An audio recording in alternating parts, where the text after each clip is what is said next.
Well, we're at beautiful Callaway Gardens, and today we're going to learn how to plant an azalea.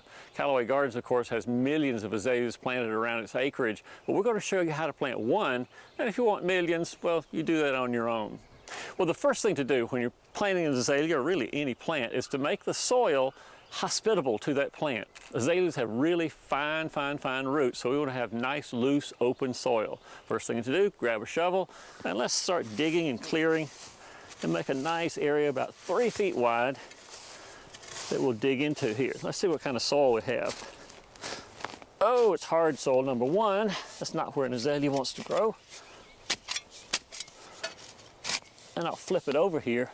Oh, look at that. It's clay, lots of clay in there. We don't want clay for an azalea. We need a nice organic soil. So first thing we're going to do is loosen this whole area of clay, and then I'll add some magic foo-foo dust that'll make the azalea happy.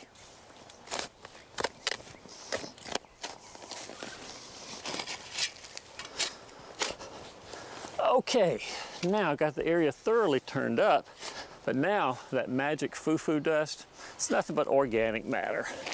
Just rotted leaves. You can buy stuff called organic matter, compost, container mix, planter mix. Let's put a good amount on there. Okay, and now of course we got to mix it in with the original soil.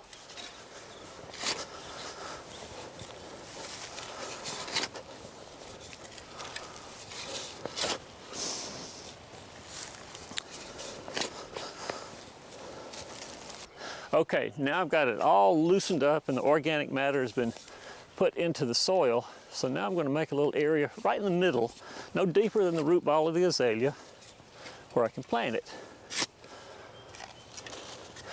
Now, let's check out this azalea's roots, because really and truly, if we don't have a good root system, we won't have a pretty azalea. Yeah, these are nice. Look at those roots. Not too many.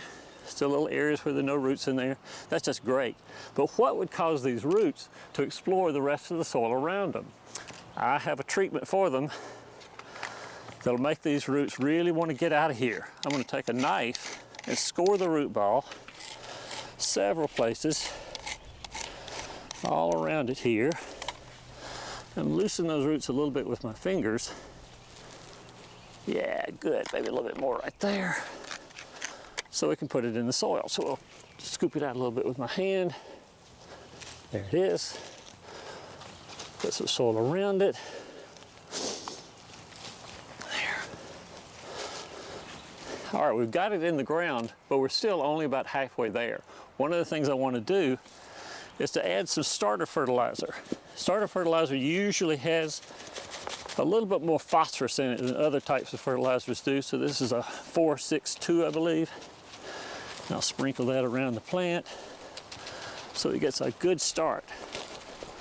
And then you certainly want to mulch azaleas, because mulch holds moisture in the soil, so we'll get some mulch around it too. Now you can use pine straw, pine chips, rotted leaves, wood fiber, whatever you want to use, but I'm going to choose pine chips and put it around this azalea to hold the moisture in.